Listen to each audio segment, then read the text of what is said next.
What's going on, guys? Julian Lallo here, and today I'm going to take you through how I shoot styled product photography at home. Now, we all know 2020 has been a really tough year for creatives. It's been really hard to keep up with client work, particularly if you need to create content that's been shot on location. If you're in a city like mine, here in Melbourne, we've been in lockdown for the best part of 6 months now, so getting out is pretty much impossible. So I thought it was really important to make this video just to show you guys that you can keep up with client work using what's at your disposal around the house. Now, not only can you keep up with client work by using some of these methods and creating content at home, but you can still pitch to prospective clients to try and bring on some more work. Now, for the purpose of today's video, I'm going to be working with a few products sent to me by a company called Incase to create some lifestyle product photography for their digital and social channels. So the three products that I'm working with, given that Incase are a travel and photography accessories brand, I've got a little accessories pouch here, a side bag, and also a MacBook sleeve. Now, if you hang around to the end of this video, the guys at Incase will be giving away any one of these products, so make sure you hang around to the end to get the details on how to enter that competition.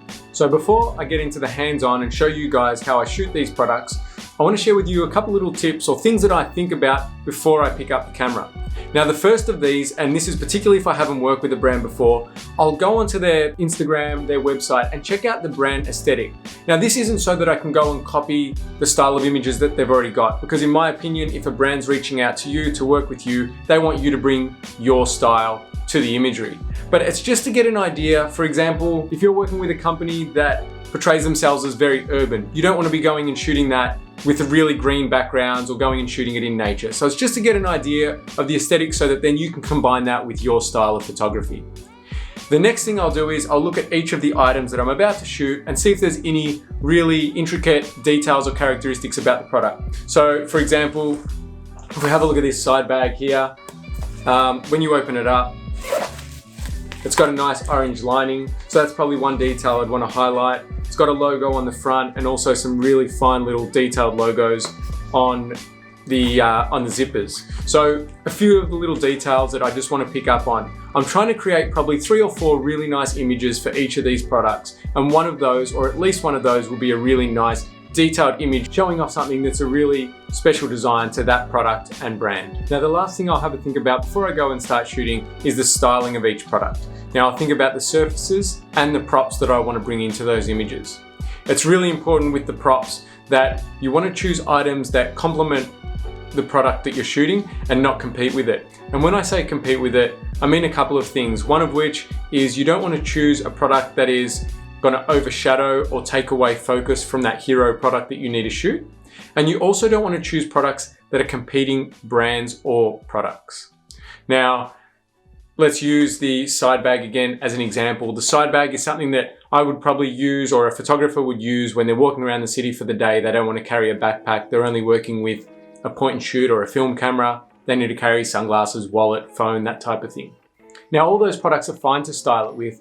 Incase don't make cameras, they don't make phones. However, they do make phone cases. So if I'm using a phone case that isn't an Incase branded phone case, I need to take that off. Incase wouldn't be posting a photo if there is a competing brand's phone case on the product. So that's just something to be really mindful of when you're picking products to have in these images.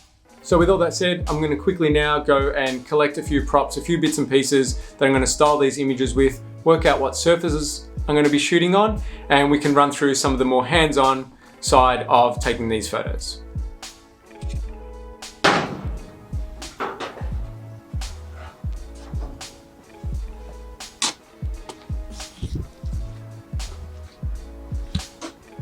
All right, so I've decided to shoot the first 2 items. So I'm going to be shooting both the accessories bag and the side bag here in my mess of a garage. I've decided to use the cement floor that you can see in the background there. I really like the nice sort of clean neutral tone, but it's also got a really nice texture to it. So I think it'll work really nicely for a nice flat lay and a couple of more little detailed images. It's also got this crack, which you'll see once I start setting up, that runs right through the cement, which I think can be used as a really nice leading line. So I'm going to start pulling out all the props and bits and pieces that I've brought out here with me and setting up the flat lays for the side bag and then for the accessories case. Okay, so one of the other things that I forgot to mention that I look for before I start shooting is any tags on the products that don't need to be there. So I'm not talking about any of these kind of like tags with the branding, but what I'm talking about are these ones here that just show where the product was made and the materials that it was made with. I just find that it creates a much cleaner image if you get rid of those before you start shooting. So by simply cutting them out before you start, it's just going to save you a lot of time in post-production and give a cleaner final result. Now, as I mentioned, I'm going to be shooting the side bag here as a bit of a film photography sort of theme to it. So I'm going to use a film camera, a couple of rolls of film, wallet, phone, sunglasses, that sort of thing to lay out a nice flat lay. Now, one of the things I really like about shooting in the garage is the light is really directional. There's only one opening to the garage and all this nice soft light is coming in through this one spot. So I'm going to set up the flat lay sideways to the light, so the light's coming in from the side or even a little bit more of a 45-degree angle. I kind of like the shadows off to one side and a little bit below the image or the product. That'll make a little bit more sense once I start flashing up the photos on the side of the screen. So I'm going to start setting up this flat lay and see what we can come up with. So just as I was about to start setting up the flat lay on the cement, and as I mentioned, getting that really nice soft light, the sun has started to sort of hit the entrance of the garage, and combining with the leaves outside, it's creating these really interesting shadows and little hot spots of light. So what I'm going to do is quickly, before that disappears, I'm going to set up a little flat lay and see if I can use those hot spots of light to highlight the logo and a few other little details on the bag and create something really interesting, especially once I play with it later in post, playing with the highlights and the shadows.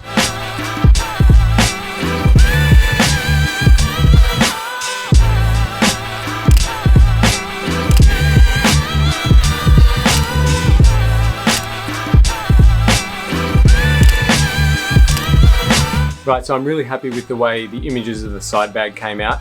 I was really lucky and really happy with the fact that that sun came in and created some really interesting shadows.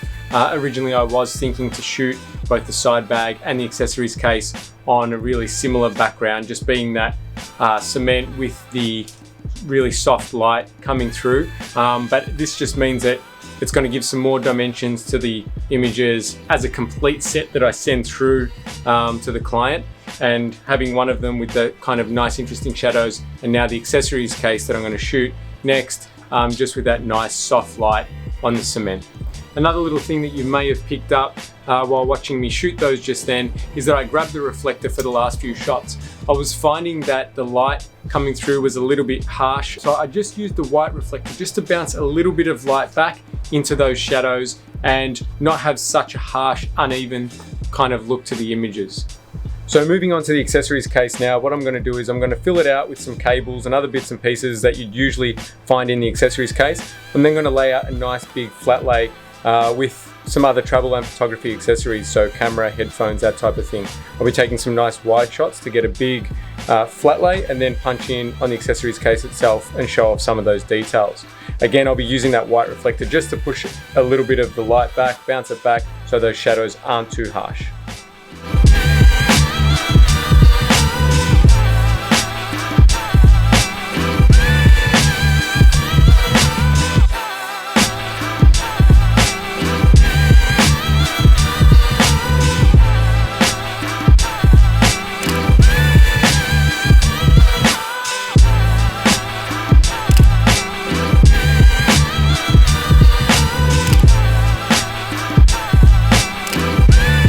Alright, so that's about it for the accessories case. I think I've got a couple of shots there. Like I said, I'm looking for about 3 or 4 shots for each of the products. One little thing when you are shooting top-down flat lays, you want to try and shoot with as higher f-stop or aperture as possible. I was shooting at around f4, f4.5. You find if you go too low and you've got objects that are of a different height, you'll get some of them in and some of them out of focus. Even still, try and keep your main focus of the camera on the product that you're shooting. So now I'm going to move inside for the last shot, which is the MacBook sleeve, and I'm actually going to shoot that on my study desk. So the last product I need to shoot, as I said, is the MacBook sleeve. Now I want to shoot that here in my studio on my desk. I want to make this feel a little bit more organic, a little bit more lifestyle. I want to try and get my hands in some of the shots. So if that means setting up the 5D on my C stand to take a top-down shot over my head, I'll be doing that. Otherwise, I may even get Jo in here, my wife, to pop her hands in for a few of the images. But I just thought, given that the last two product shots were very product focused, simple sort of flat lays, I wanted to get some hands and make this look a little bit more lifestyle. I'll probably have it set up just as you would a desk with the MacBook, with maybe some SD cards, a camera next to it, so it gives you that kind of feel of you're editing, a little bit more natural feeling. Now you can see that at this time of day, I've got some really harsh sunlight coming in through this window. I've got the diffuser set up just to help soften that light off. It's also really quite difficult because it's really windy outside. The leaves are moving really fast and you're getting a lot of movement and patchy spots of sun and shadow. So that's why I've got that diffuser set up. So I'm going to clear the whole desk off, just leave the MacBook and maybe a few other little bits and pieces to style it with. Just having a look at this product here. I mean, it's pretty basic. It's kind of really nice and sleek. There's not much to it. There is a logo, which I'll pick up in one of the detailed shots. And the MacBook actually goes in and out through this little fold down just here, which also has another logo in it. So I may need to pin that back, but I want to try and get a shot of how this opens. It could even be one where I use my hands to slide the MacBook out of it. Again, there's another one of those little tags that I mentioned earlier that I'll just simply cut out.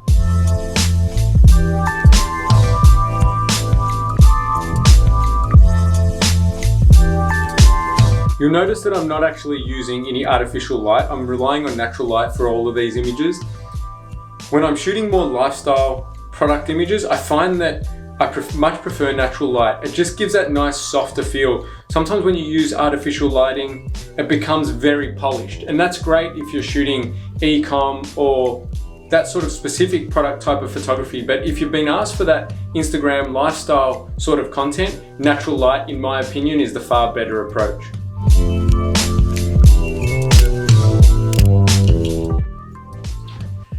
Now I'm just getting myself a little something to stand on. I'd much rather be higher up and zoomed into 70mm rather than standing on the floor and shooting quite wide. I just find that when I'm shooting wide, the images get a little bit distorted. So if I can stand up a little bit higher, zoom into 70, you'll get that nice look that I'm after.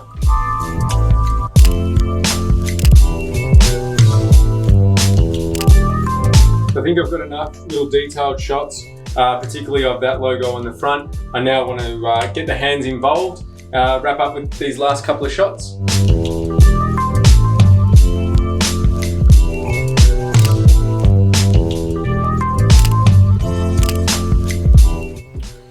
So as you can see, I did decide to go with the C stand for shooting these top-down photos with my hands in them.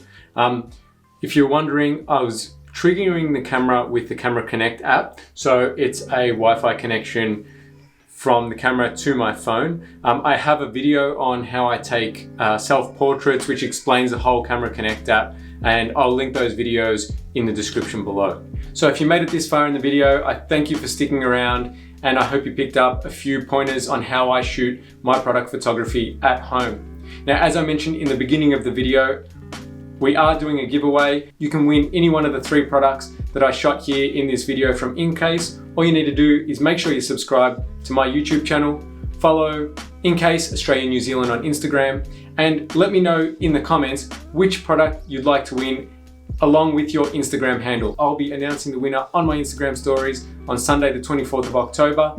So stay tuned, good luck, and thank you for pressing play.